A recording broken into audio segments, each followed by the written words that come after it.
Shalom saudaraku, bertemu kembali kita dalam Efrata Devotion pagi hari ini. Firman Tuhan menyapa kita pagi hari ini dari kitab Injil Yohanes 20 ayat 27 sampai 29. Injil Yohanes 20 ayat yang ke-27 sampai 29. Demikian isinya.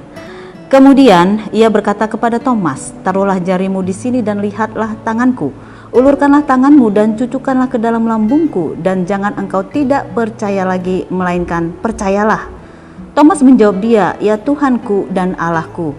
Kata Yesus kepadanya, "Karena engkau telah melihat aku, maka engkau percaya. Berbahagialah mereka yang tidak melihat, namun percaya." Saudara yang terkasih, ini adalah dialog antara Yesus Kristus dengan salah satu muridnya yang bernama Thomas. Sosok Thomas biasanya sering dikhotbahkan oleh para hamba Tuhan ketika momen Paskah atau kebangkitan. Thomas yang disebut juga dengan Didimus, artinya dalam bahasa Ibrani adalah twin atau kembar. Namun saudara kembar Thomas ini hampir tidak dikenal dalam Alkitab. Dalam artian Alkitab tidak begitu banyak memberi informasi tentang kembaran Thomas ini. Hal yang menarik dari Thomas ini apa saudaraku? Ya, Thomas adalah murid Tuhan Yesus yang meragukan bahwa Yesus bangkit dari kematian. Bapak Ibu, ragu artinya tidak percaya, mempertanyakan sesuatu kembali yang sebenarnya sudah pernah didengar oleh Thomas langsung dari Yesus, bahwa Yesus akan bangkit dari kematiannya.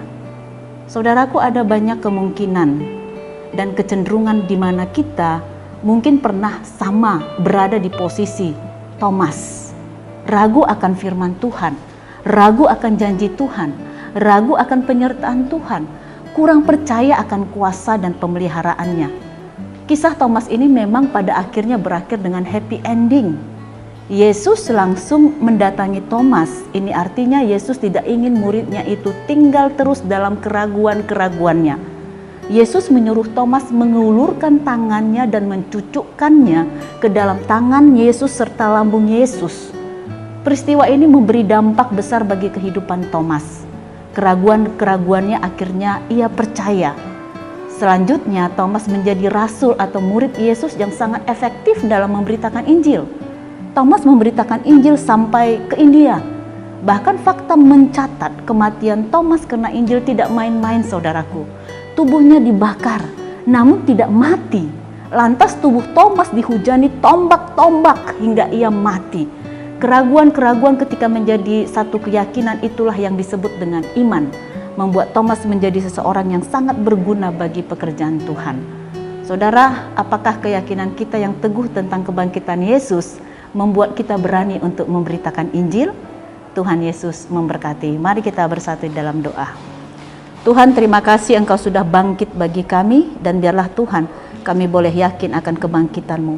Kebangkitan-Mu membangkitkan iman kami, membangkitkan semangat kami, memberitakan Injil kepada orang di sekeliling kami. Terima kasih Tuhan untuk kuasa kebangkitan-Mu. Di dalam Kristus Yesus kami sudah berdoa dan mengucap syukur. Amin. Shalom, selamat pagi, Tuhan Yesus memberkati.